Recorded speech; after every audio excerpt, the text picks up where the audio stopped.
Welcome to the London Horror Movie Club. I'm horror writer Lauren Jane Barnett. And I'm Chris Sapikowski, Lauren's older brother, and I've been watching horror movies since I was 8. Join us as we talk about the wild, weird, and wonderful horror films set in England's eerie capital.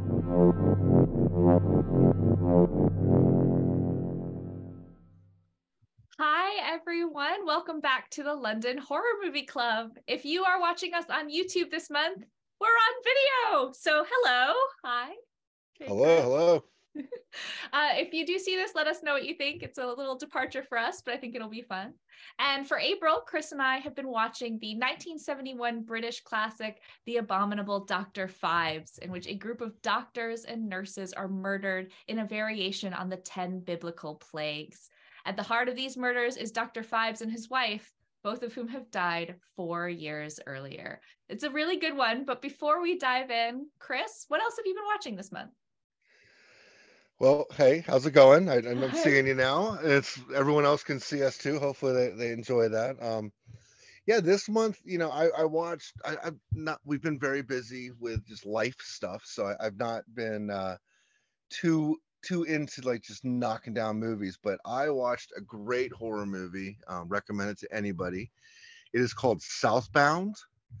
And it was shot in 2015, and it's basically 5 short stories that are intertwined, or so it's an anthology. They all kind of, yeah. It's weird to explain. The reviews are all over the place, and I don't really care about reviews anyways. Usually I'll just watch it to find out myself. But it's on this like desolate, like Southwest highway, probably like down by Joshua Tree in California, and it is just creepy and crazy, and there's kills and there's demons and there's just wackos, and I recommend it for anybody. Like, watch it. It's awesome. You might not like it, but you'll be like, you know what, that was a fun hour and a half. Awesome. Brilliant. Like, you might not be, it's not horror as like, there are ghosts and there's demons and stuff, but like it's not like there's no jump scares. It's not that type of movie. Is it the kind of thing that you can watch with like teenagers as well, or probably not yet? It's probably a little bit more. You can watch it with teenagers. Well, I would. That shows you my parenting skills. Yes, you could watch it with You could watch it with teenagers. There is a bit of gore. Okay. And then there's there's a scene in the movie, and I won't give away everything, but there's a scene in the movie where they're basically kind of torturing someone via the phone. And he thinks he's on the call with like a doctor, and the guy's like, okay, I need you to cut into her, and I need you to like start her heart. So you're gonna have to grab her like lungs and like deflate them and all that. And he's like sort of showing that, but I would watch. You could watch. There's cursing, and there's it's R-rated, not TVMA. So okay. I would go with that. So cool. What have you seen? Have you seen anything good this month? Yeah, I finally back to my usual self of watching way too many horror movies. I saw a bunch of one is an old classic that I hadn't. Well, classic is maybe strong, but I hadn't seen Texas Chainsaw Massacre 2, and so that's a classic. That's okay. A classic. Okay, it was amazing. I blew my mind. I mean, because our background, chili cook-offs and stuff that like we grew up with in the South. I loved it was bonkers and amazing. Stretch I loved. She's just like a total badass. It is, if you haven't seen it, it's very like 80s boggle your mind, over the top, everything's big and flamboyant and crazy. If you're Southern, you'll love it. It's very much up our alley. It was fantastic. I really loved it. I know that's an older one, but well worth a watch. I actually went back and watched probably in January the original Texas Chainsaw Massacre, and I always fluctuate between that might be one of the best horror movies, just great horror movie. Like it clicks all the boxes. But I do like the second one too. Like it goes off. It's a little bit less. It doesn't have that grittiness feel as the first one does, but like, man, what a great follow up. Yeah, that's so hard to do. I mean, in any genre, but especially in horror, it ends up being like with the Scream franchise. I actually liked Scream 2 and 3, but it ends up being like a version of the original and it's sort of quieter. Whereas this was Yep. sort of like, okay, where do we go from this intense, insane, very, very gritty, very sort of sensory movie? Let's blow everything up. Let's make everything as 100%. bonkers as you can. My Sonny Bono wig and the guy with the hook in his skull. Sorry, spoilers. It just like he couldn't have done it better. I think leaned into it really well. 100%. It's definitely, you hit the nail on the head there. But it's fun. That's what you want to see when you see those movies. Yeah, exactly. And I think that's part of So why I also recommended Dr. Phibes, is because I think it is also a fun movie. But that's unfair for me to say without having heard what you thought, because it's the first watch for you. yeah, it was a first watch for me, and I think it's the second time in a row first watch, right? I picked American Werewolf the first time, but I love Dr. Phibes. I mean, it was crazy. It was wacky. It had that psychedelic, that kind of, it was 71, right? So it was so like, had that kind of like the 60s psychedelic vibe to it. I love the movie. I love the movie. I will say, we try to, kind of like, the fun thing for you and I to do is to figure out what are we going to drink while we're watching the movies. And about 5 minutes into the movie, if you they're introducing the characters. It doesn't just start off with kills, right? So like, they have this big musical number with the credits, and then they show this weird guy coming up with this organ and stuff, and I'm like, well, this should be an edible, not a drink. This should be an edible. So if you're in California, you're in Colorado, you're in a country or a state that it is legal to consume your marijuana products, it is, I would go full strong edible for this movie. But as it stands, I actually ended up doing a screwdriver for this one. Just did vodka and orange juice. I like that. I like it with the color as well. Like it has all these lurid 70s colors and that Yep. orange juicy color. That's brilliant. Yeah, it So was just, well, cool. it worked out well. I mean, it worked out well. Maybe there was a couple of them in there, but that was the drink of choice at least. What did you drink for this movie before we start talking about the movie? So I thought I was being so clever with this one, and now I think no, yours is way better. I went Bloody Mary because I think of that as like Oh, old school, but like of course with the blood, and it's like so over the top. Not that you see a lot of blood in this film, but right. everything's so over the top. You've got people like locusts eating someone's whole face off, and like so you had to go with something very vivid. So the Bloody Mary vodka seemed like the right call. And as well, I No, know this is really silly, but like partway through the film, they're making this like reduction of Brussels sprouts, and I sort of wanted something vegetable to go with that.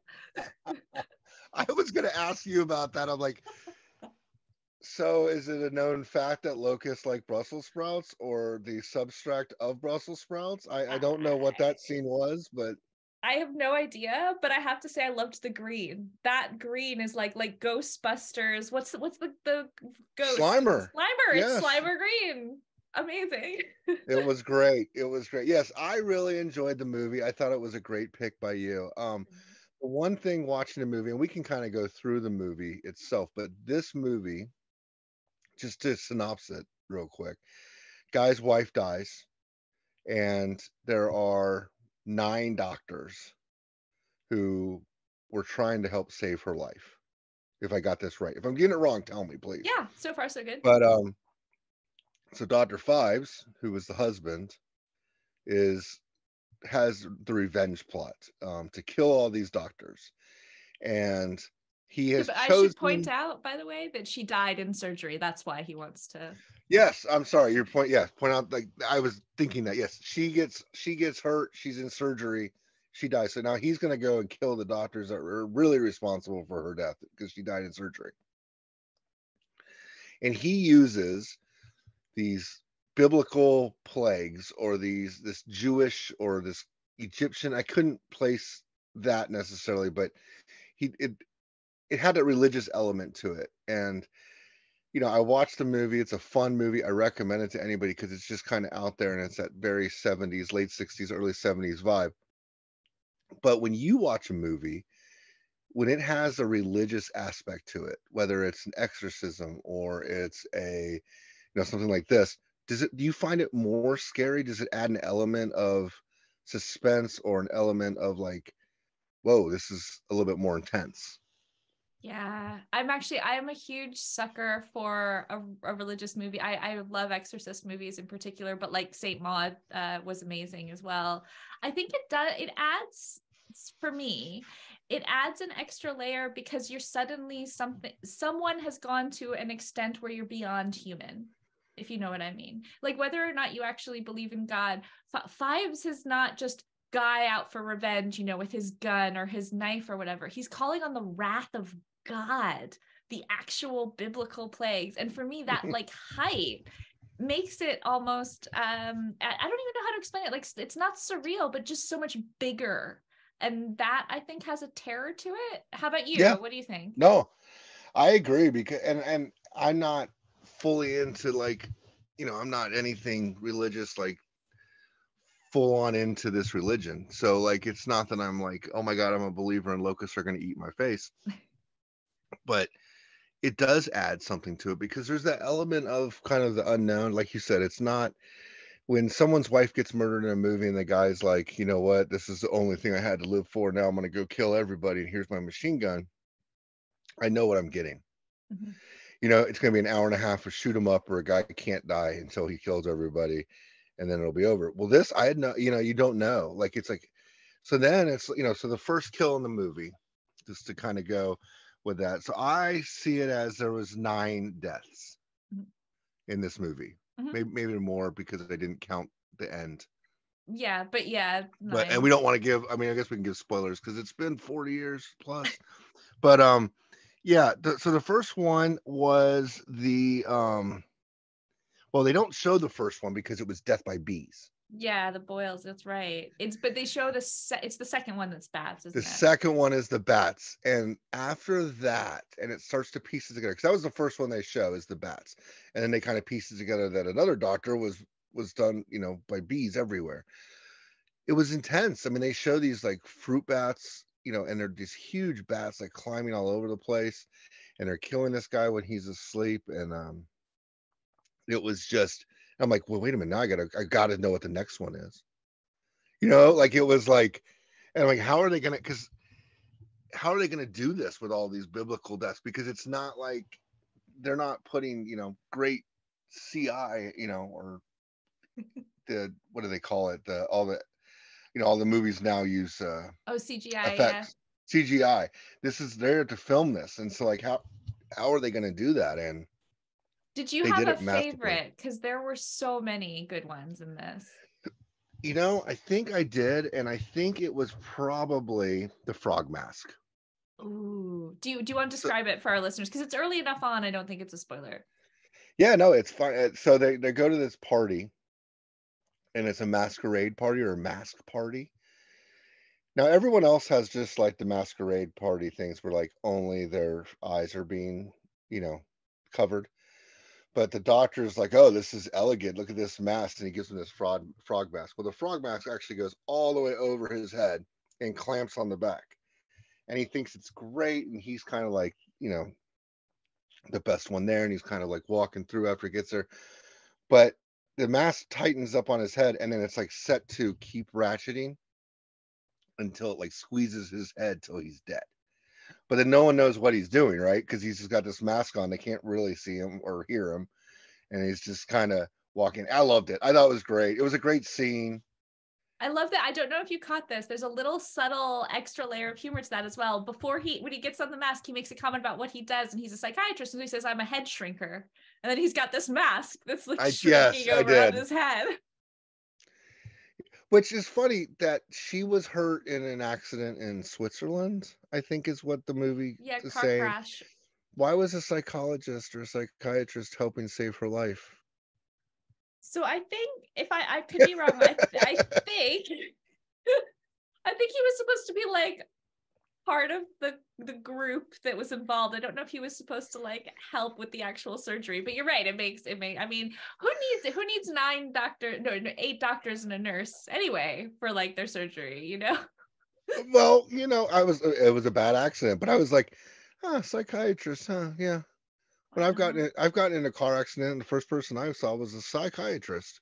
It doesn't quite make the sense, but no, that was a great scene. What about you? Did you have a specific scene that that you liked more than the others? I have a real soft spot for the death by hail scene, just because my mind goes, okay, hail, how are you going to create hail that's going to kill somebody? And the best, like, if I was Dr. Phibes, the best I could come up with is like you freeze massive chunks of ice and you like drop them on somebody and hope their head caves in. 100%.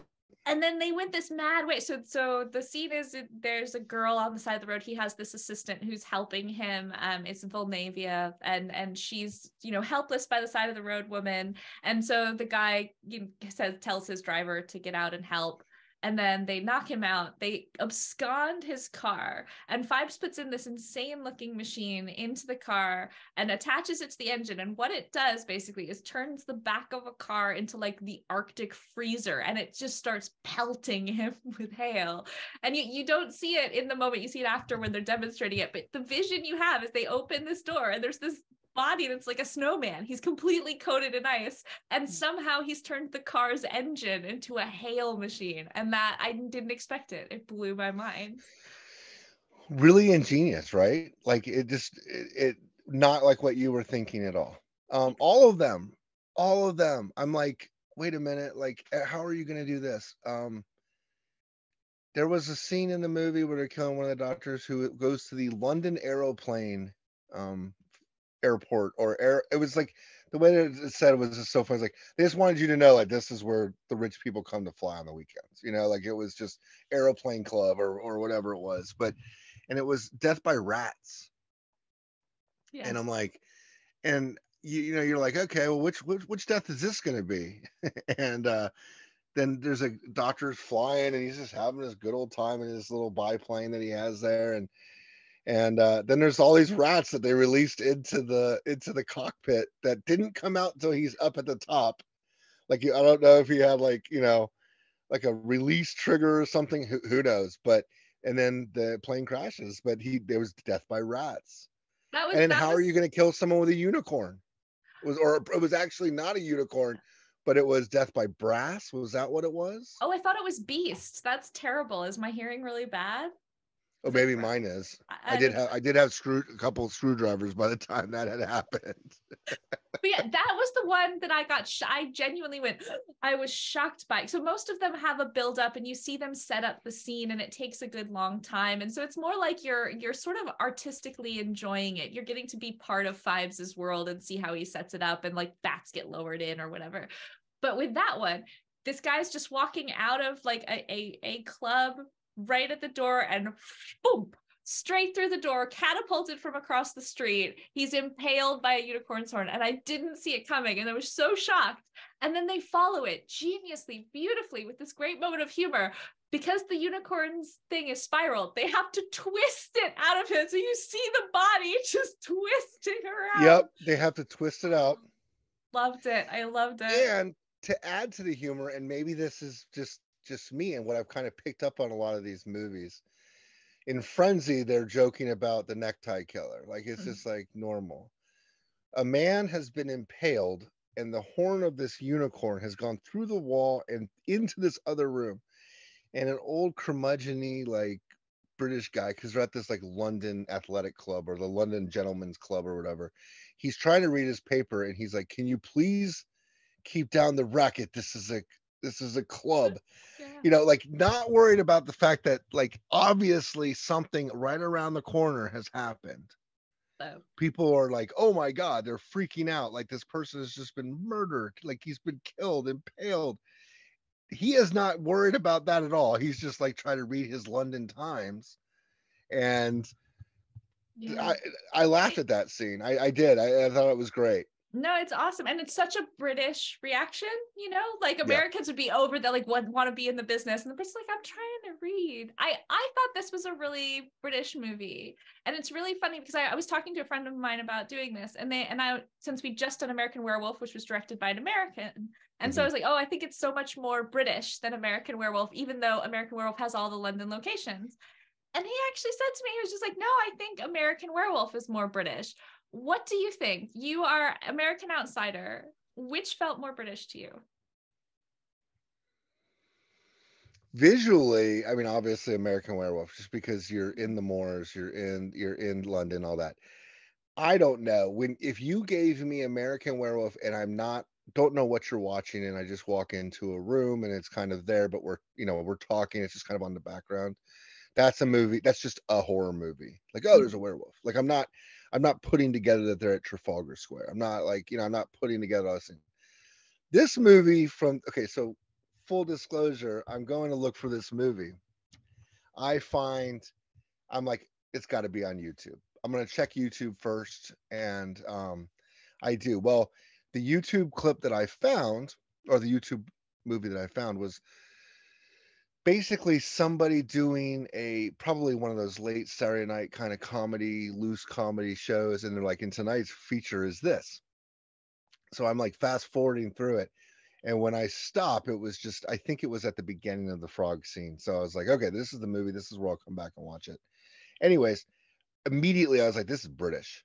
And I don't know why, but I was like, this is British. Like, it was just the colors and kind of had a little Clockwork Orange to me, like in just like the style and they were probably filmed roughly in the same decade, I guess. So I mean, it was Clockwork Orange but is 71, so only a year later. oh, same year, yeah. Oh, same year, you're right. Yeah. So I mean, it was no, I felt this one felt more British. That one probably was more British in the sense of like all the visuals. But you could put American Werewolf in New York and it could be the same movie. Yeah. I think so too. I think that there's something very British about the feel and the attitude. And there's all those cliches. There's like the British cop. Actually, the main cop's not a bad cop, but his boss is like, oh, don't get it in the newspapers. We don't want to make a fuss. That feels Yep. very British. Oh no, the cops part was very British, and just the way they talk to each other. Yeah. Not necessarily, I mean, accents aside, just the way that they talk to each other and stuff. It seemed a lot more. I did think that this movie was a truly British film. Yeah, I think so. That being said, though, I think if you remade it, you could remake it anywhere. What do you think? Yes, 100. I was going to say you could remake it, and I think this movie should be remade.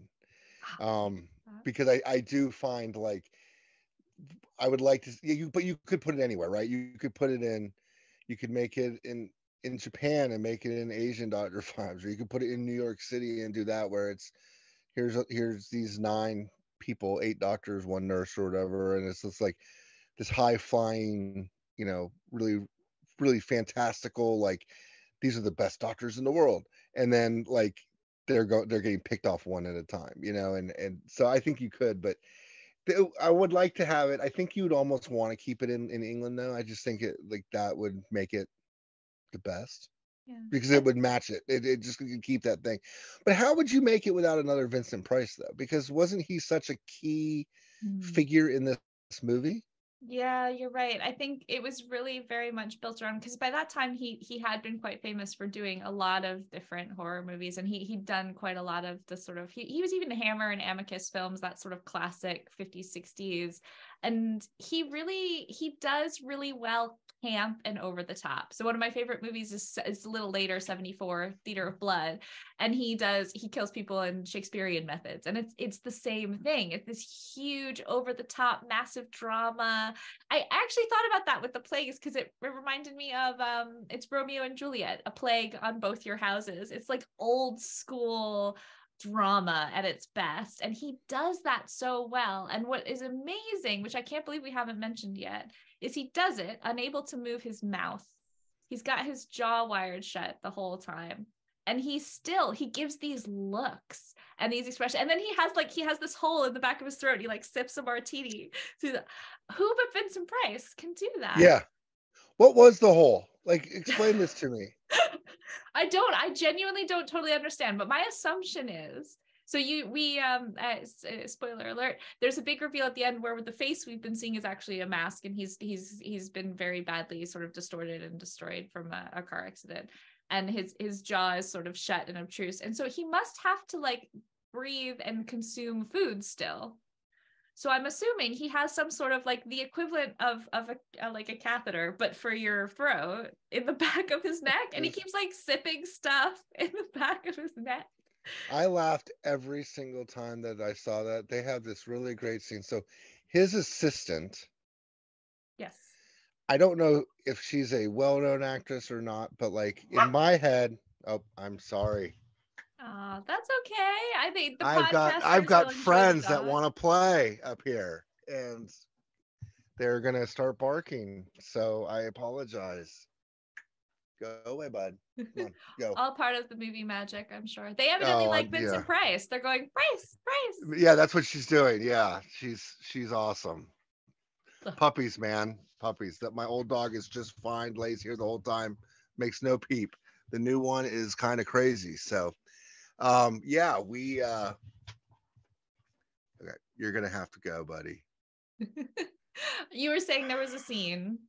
Sorry, there was a so she kind of I don't know why, but I was drawn to her the whole time.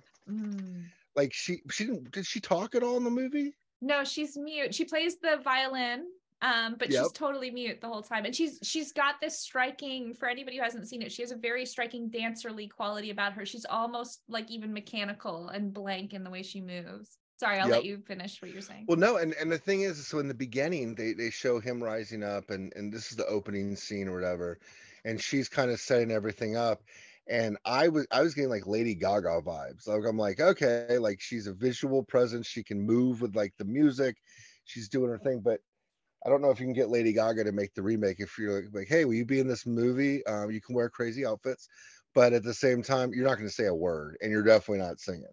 So she probably wouldn't do it. But yeah, like she was great. But there was a scene where like they're dancing, and then they have their champagne, and then he just like tilts his head to the side, and then Little dumps it sip. in, and that's him drinking his champagne. So yeah, great.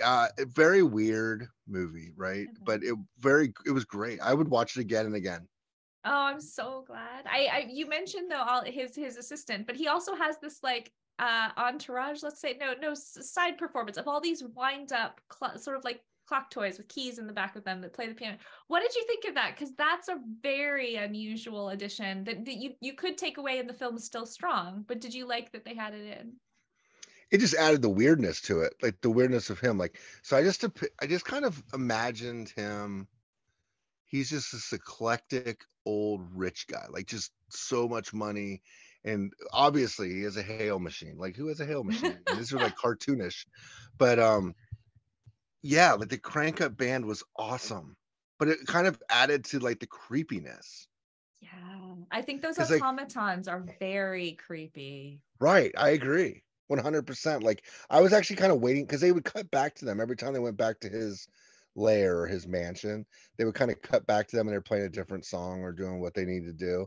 And I was just waiting for them to do more, right? Like it was like his like army of robotic things, but they were just there for his pleasure and his dancing. Like they were just there for his music. Just like living in a Imagine giant like music walking box. into your living room, and be like, I'd like to, or your kitchen, like I'm gonna cook something. I want it to be like, hey, Google, play this. Like you just crank this button, and like this, 8-piece humanoid band just starts playing like classical music. Like Yeah, I love it. Why not? Go for it.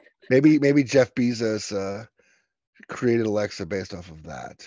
There we go. Yes. I think it's funny, I think there were a lot of things from this movie that you can see in other later horror movies. Like we were talking about the religion Yes. thing earlier, and there are the plagues, not necessarily, but there are things like we mentioned earlier, Seven with the 7 deadly sins, but there's Yes. a lot there. Did you notice any? You know what? I also saw what I was going to bring up.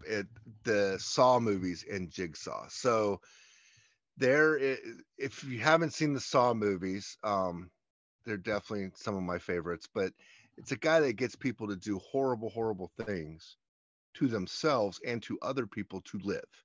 Mm-hmm. And so they might lock like 5 people in, a room, and then you have to do these tasks, which is like you have to weigh yourself like with flesh, or needles and it just crazy things.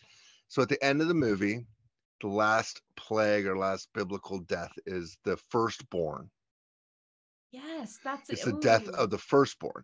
So you know what? I go with no spoilers. When it's if the movie's older than me and you haven't seen it, I still recommend seeing it, even though we're giving away the kills.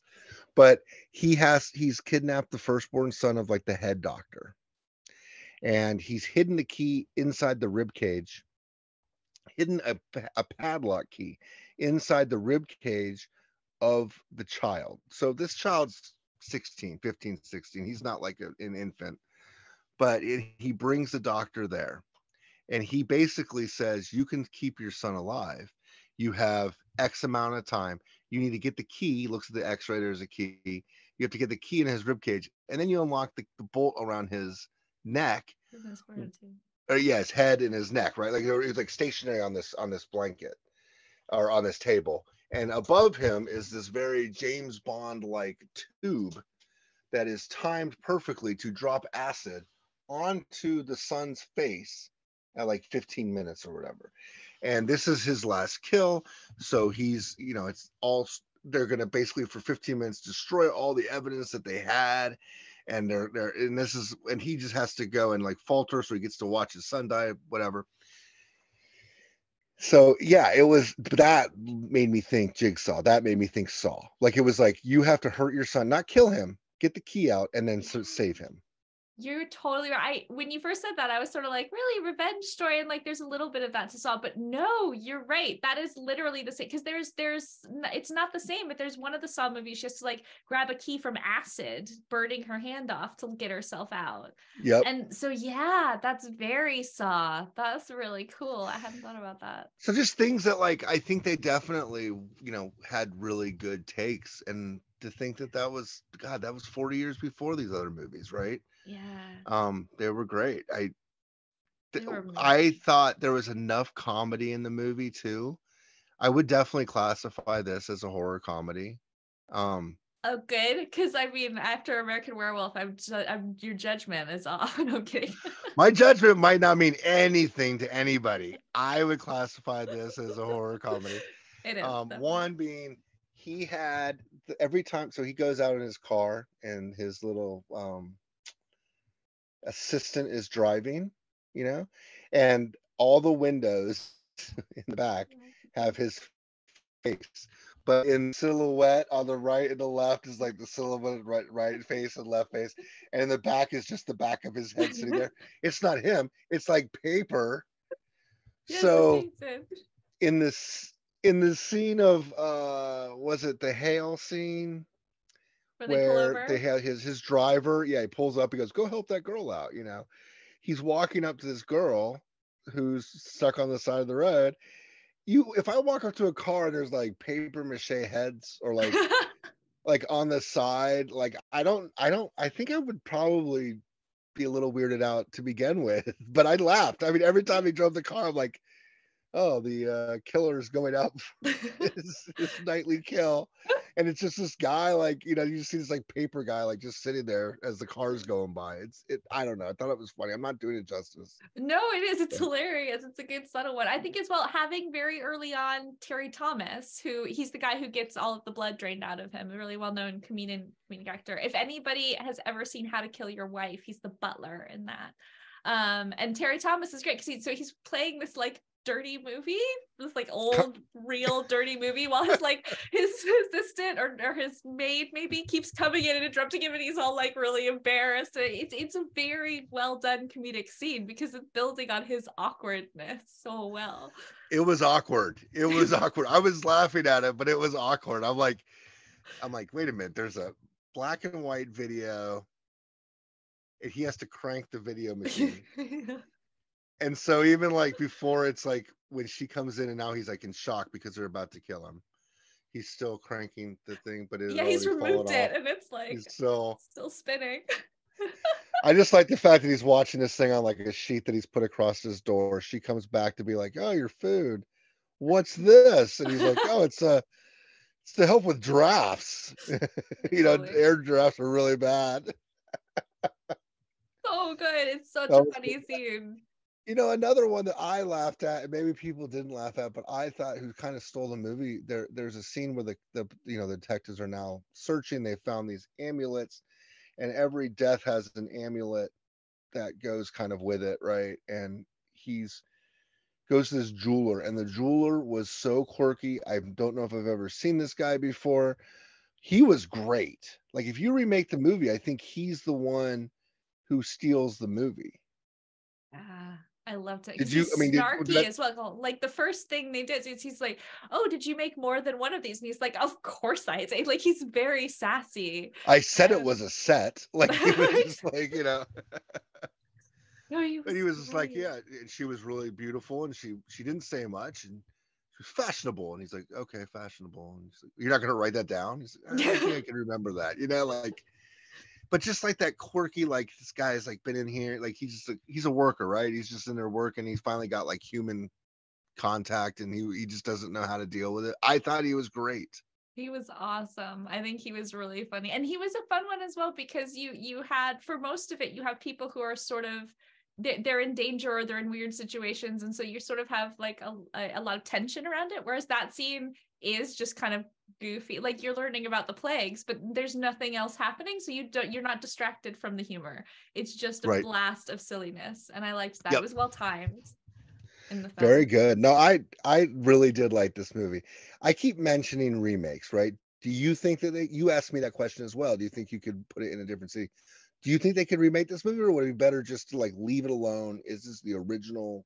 Here So it I is. think I don't think there's anything wrong with remaking the concept of it, because I think the concepts are really cool. But I think if you try and do Phibes this way, not in the 70s, it won't come across well. Like you said, you need Vincent Price. I don't think you can get that attitude and the colors and everything goes so well. It's really like a product of its time and its moment, even though it lasts and that we still find it funny now. But I think if you took away the comedy, you could do a like 7 version of this with the biblical plagues, and you can get really creative and creepy and terrifying with how you do the plagues, and that could make for a really watchable movie. Yeah, it would almost be a more like a darker. You would Yeah. take the horror comedy part out of it and make a darker horror movie. Is that That's what what you were I would saying? do. Yeah. Yeah. I mean, Oh I no, I think agree. you'd have to then have Phibes be very different as well, because I think if you're the minute you try and remake Vincent Price, you're screwed. Like No, there's I no way don't it'll think you work. can. Yeah, I think he carries the movie because it's him. Yeah, I mean, he's a legend. definitely. Like, it's hard to remake a legend, and then you're always going to be comparing it. So yeah, you could take pieces of it or the thoughts behind it. But Yeah. now, was there any of the kills? We mentioned this earlier, so I'm not even going to say it was there any.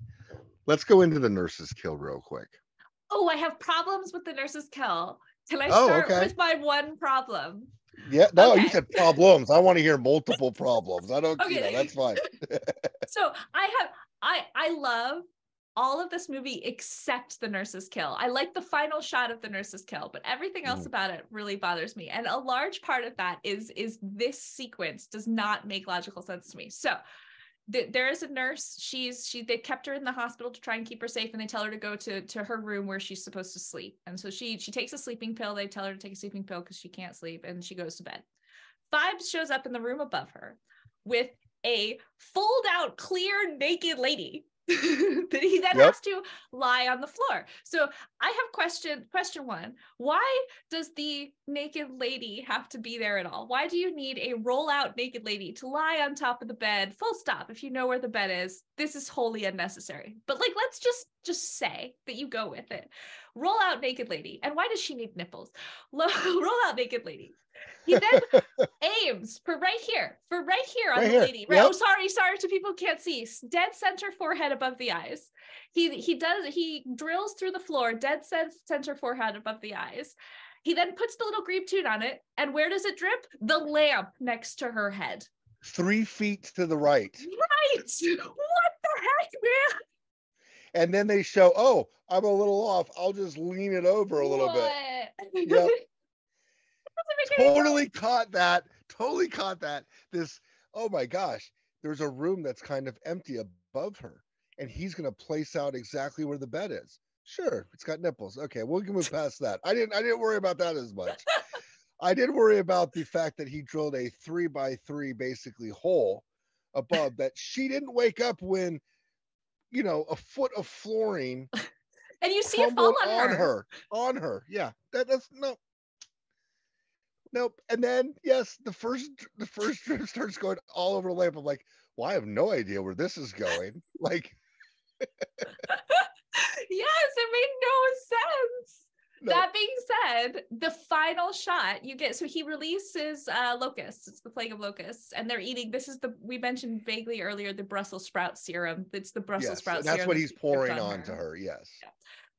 He releases the locusts, and like, okay, you're sort of like, but then you get this final amazing shot where they've evidently in what can only be 5 minutes. Do you think five-ish minutes of time? It's The so hard to locust. tell because they didn't come back till later, right? But so like, but it was not the years that it would have taken. Yes, exactly. And they've eaten away at her skull. And you get this actually genuinely amazing single visual shot of the skull with the locust and a little bit of the slime. And I have to say, for all of the problems I have with that scene and how it doesn't make any sense, that shot is one of the creepiest and best in the movie for me. So I was gonna say it redeems itself very well because that was like death by locust. So yes, I did laugh at I just didn't understand what the Brussels sprout extract was for.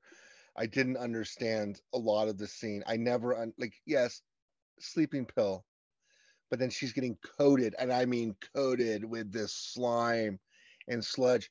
Doesn't move, doesn't acknowledge the fact that there might be something on her face where she just like nips at something, nothing.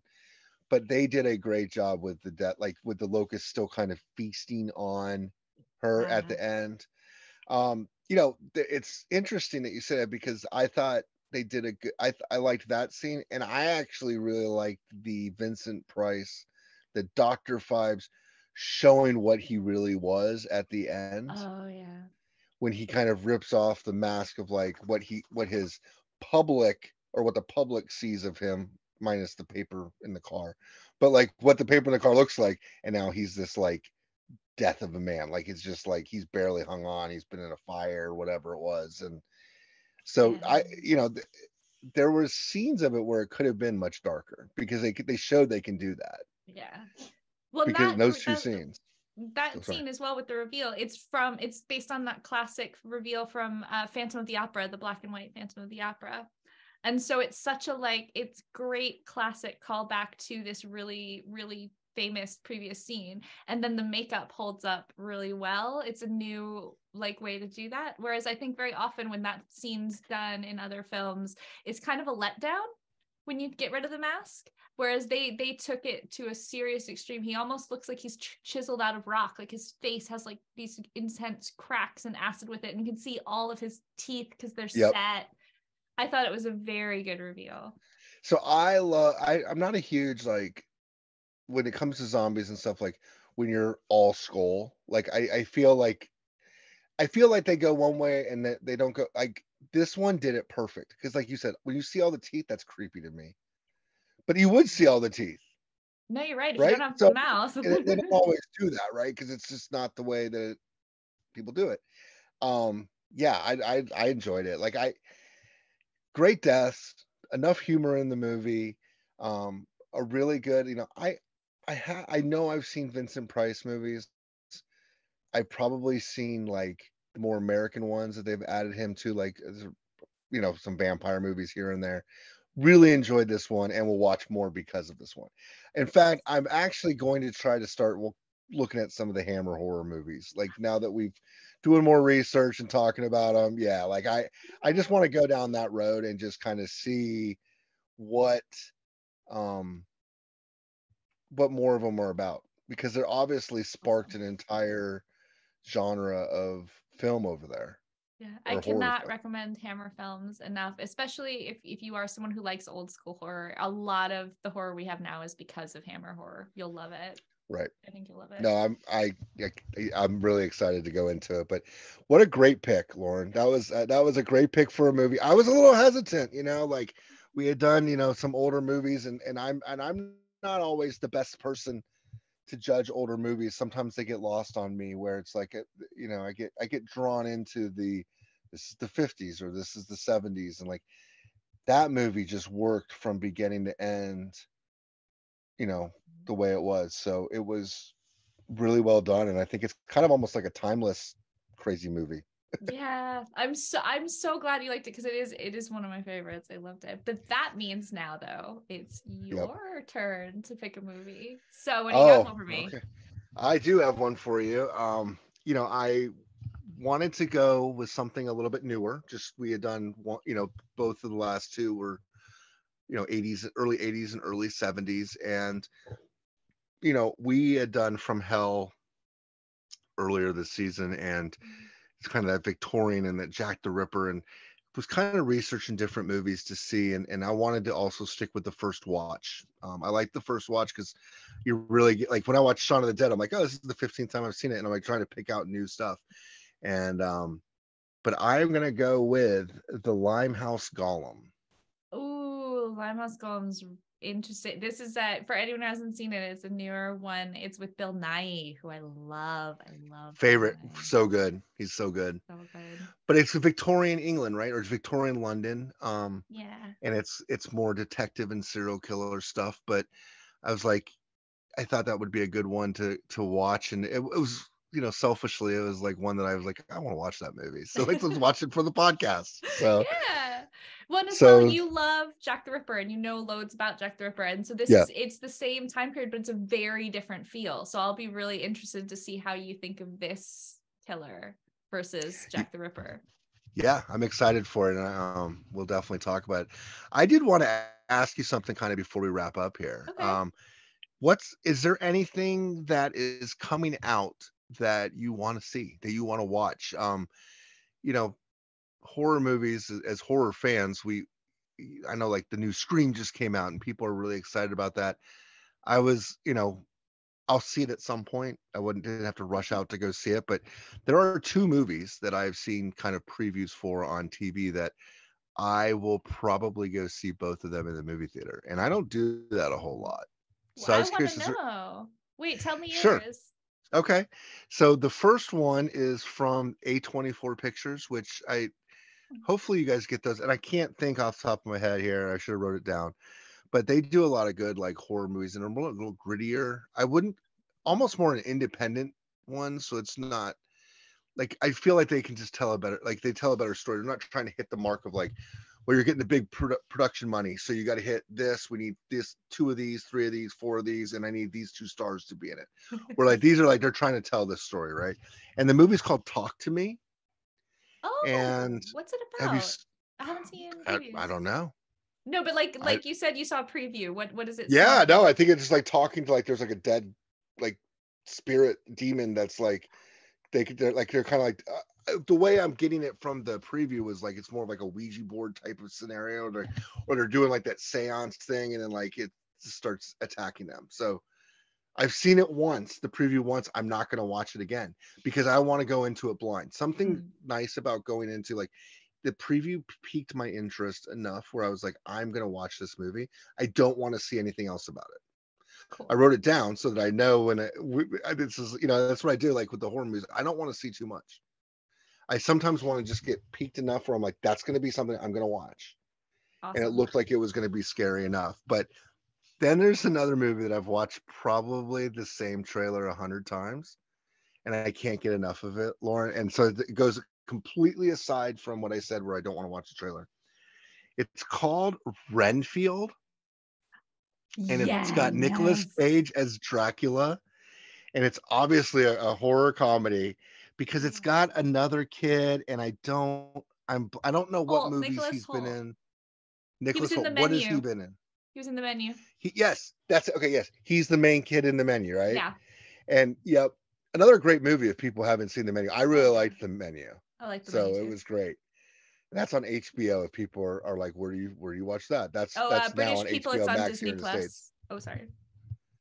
It's on Disney Plus. The Menu is on Disney Plus over there. That Love is it. hysterical.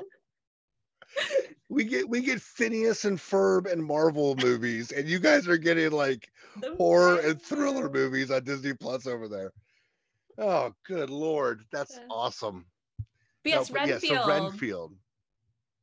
So Nicholas Holt is he's basically Dracula's real life servant. Like he's got some powers, but he sends him out to bring him the blood and to bring him so he doesn't get caught or whatever. And he's kind of his henchman, but he's like a reluctant henchman. Like Nicholas Holt's like, I don't want to do this anymore. So there's like a scene in the trailer where he basically goes to like this anonymous, like Alcoholics Anonymous or Drug and Narcotics Anonymous, or he's in this like group of people who are like getting bogged down by work or like their bosses or like unhealthy relationships, and he's like explaining it but without saying it's Dracula, right? And they're like, yes, he has no control over you, and he's like, no, he does. And he's like, I know you feel that way, but so I have to see this movie.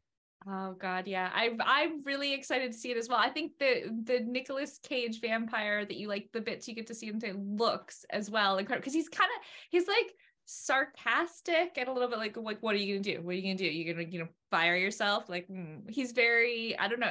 I like snarky, evidently. I like Yep. talk back, and yeah, I think that's amazing. And he was in a vampire movie in the 80s. I don't know if people know this, but Nicolas Cage was in Vampire's Kiss in 89, and he thinks he's a vampire but he's not, and like it's cool then to see on the flip side him actually be like the iconic Dracula vampire. I'm Yeah. very excited about Renfield. He's bought in 100% on this one. Like it's going to be a good one.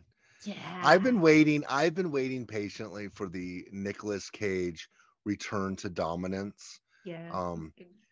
There's a great like video I saw somewhere. It's probably like a minute long, and it's just people that can do the voices, and it's a joke on Nicolas Cage where it's like, hey, I've got this movie where it's a dog who can play golf, and he's like, I'll do it, and it just says I'll do it for everything, and because he's in every movie, like he is in he like had 3 new movies this month, and they're all out on Netflix for free, or not for free, but you know what I'm saying. So this movie, he did one with Pedro Pascal, the guy that was in Mandalorian, Oh yeah, okay, yeah. and he was in Last of Us right now. That's out.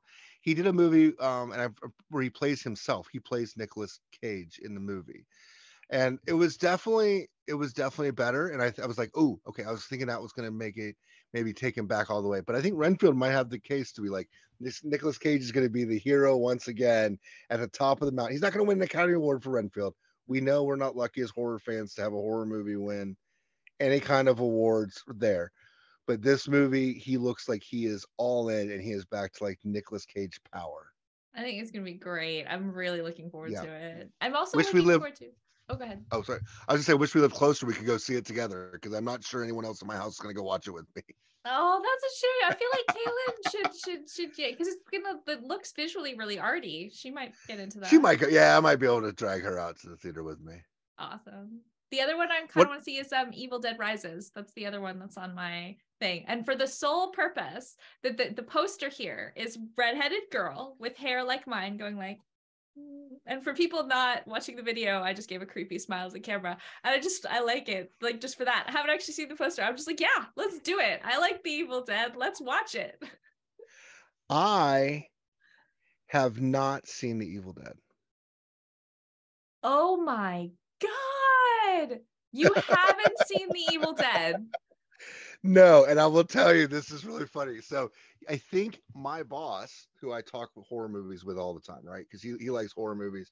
He's got a great theater room at his place, and every once in a while I'll go over to his place and we'll watch some kind of horror movie, like, because he watches them all. Like he knows them, like he loves them. We're gonna watch it over at his place. Like he's like, nope, I want you to watch it over here. Like I want to see your reactions. And he goes, your sister would be appalled that you hadn't seen this movie yet. Like, I am. How is that possible? But I will tell you, I saw the preview again, just in passing when I was doing something this weekend, of the Evil Dead 2, or the one that you were just talking about. Oh, Rises, yeah. Rises. And I was like, it's that smile. And I was like, I'll watch that. Right? That smile does it all. You don't need anything more than that creepy smile. And you're like, yeah, let's do that. I am so horrified that you haven't seen The Evil Dead that when you do watch it, we need to make sure we talk about it on here because, oh my God. Okay, so for everybody, next month when we release on the 28th, we will, in our What Have You Watched, that will be what I give my synopsis on. I will watch it Amazing. between now and then because it is something I obviously need to watch. I actually did watch another movie recently. Did not bring it up in the beginning, didn't find it super important. But since we're talking about movies that I probably should have seen but had not seen, I watched you might not have even seen this movie, but you know the movie poster or the video box poster as when we were kids going to Blockbuster and stuff. But They Live. Oh, you're right. I haven't seen it, but yeah, I That's okay. know. No, and I don't think that's not the same as obviously like Evil Dead or anything like that. So, but yeah, no, it was. I finally watched that as well, and it was 80s rific. Like it was awesome, but it was like because it was 80s. I mean, there's a WWF superstar Roddy Piper's in it. Awesome. You know, it's like robot people, and it is great. But yeah, so I'm this podcast has really brought me to um reach out. I start watching these first watches more because Awesome. I'm starting to I've seen a lot of the other ones, but the London side I haven't seen them all. So that's always fun with the new watches. And I've kind of like I need to go see some of these other movies that people talk about. Yes, I'm so So yeah, glad. it's been great. It's been great. That's awesome. Well, I think then that might be us for this month. I think Yeah. that yeah. So we are next time we are doing Limehouse Golem. I'm very excited. I want to hear about Evil Dead. I might even like make it an extra long episode so I can hear loads of it. It's one of my favorite movies.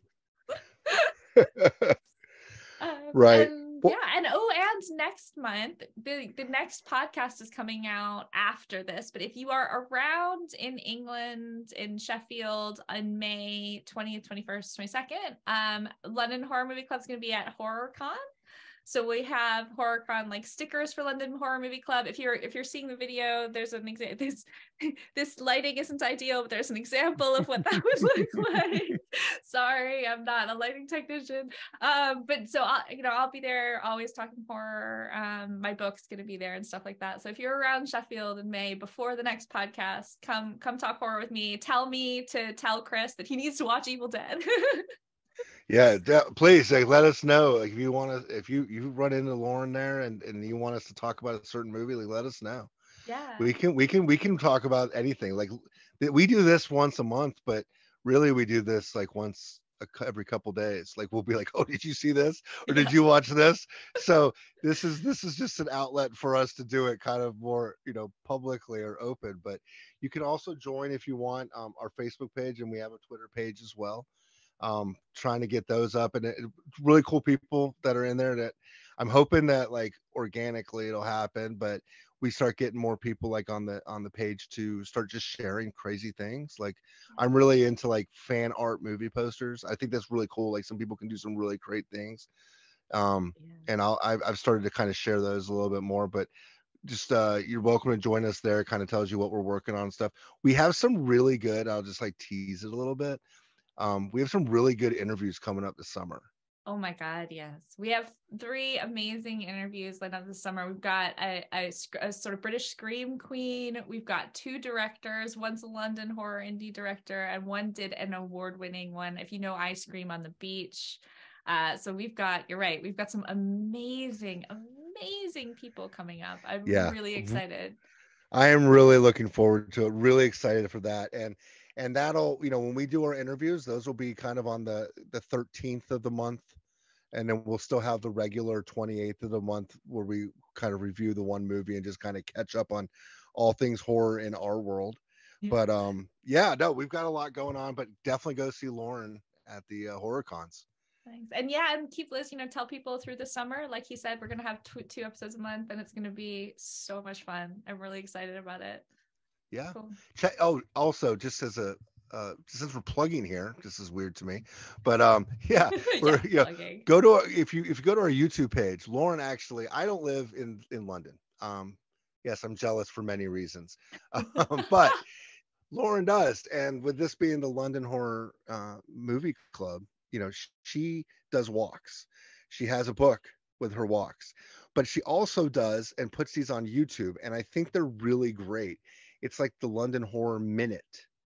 Yeah. And it'll take one piece of like a walk of a bigger walk, but it'll be like, this movie was filmed, behind me is this building, and we'll talk about the movie. And it's just a cool like glimpse into like things that you're passing every day. I enjoy watching them, and I'll definitely share them to like the numerous pages that we have. When I come out there, I'm gonna do one. I'm going to do one. The next time I am there, you're going to see this round guy, and I'm going to do my best to get my way too long and wordy answers under a minute and explain something. So I know which building I'm going to do. Ooh. So I already know that. Yeah. So I've worked on it, and I might have one that I for not for our listeners, but for you, Lauren, I might have a local North Carolina one of a movie you've seen that was shot in North Carolina. No, you should put it on. Put it on the YouTube, the Carolina Horror Minute. Do it. Okay, well, we might do like the sister one, but they're for people that don't know, I live in North Carolina, and Wilmington, which is on the coast, so it's about 2 hours from me, has a pretty good movie making business. They film a lot of shows and movies in Wilmington, and they filmed back in the early 2000s. There was the I Know What You Did Last Summers, yeah, with like that cool young cast, the Freddie Prinze Juniors and the Sarah Michelle Gellar's and the Jennifer Love Hewitt. Anyone with three names, was a big actor and actress then, and but they filmed those movies in a town called Southport, which is very close. It's a great town. But I was thinking of maybe trying my hand, to practice before I get to London and really put the London spin on it. But I'm going to do one in London. I know the building I'm going to do. The building I'm going to do, but I haven't told you what it is. But we've seen it. I've eaten there, and so looking forward to doing that. But yeah, check out the YouTube page, because those London Horror Minutes I really enjoy. So keep them up, Lauren. Yeah, I will. Thank you. That's awesome. Since people are watching, I totally will. Great. Well, this has been a lot of fun. I think we've done the full range of stuff, I think, this month. So we will, hopefully, Chris and I will see you next time for our May one. We've got a lot going on. I mean, at least listen to the Evil Dead bit, but definitely Limehouse Solo. And Chris, thank you so much again. This is always so much fun. This is great. I favorite part of the week, so I appreciate it. That was my pleasure. And yeah, gosh, thank you so much. And I think that's us. We're out.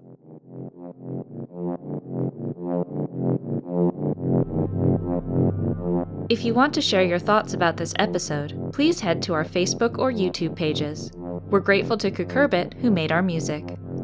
Thank you for listening, and please join us next time for the London Horror Movie Club.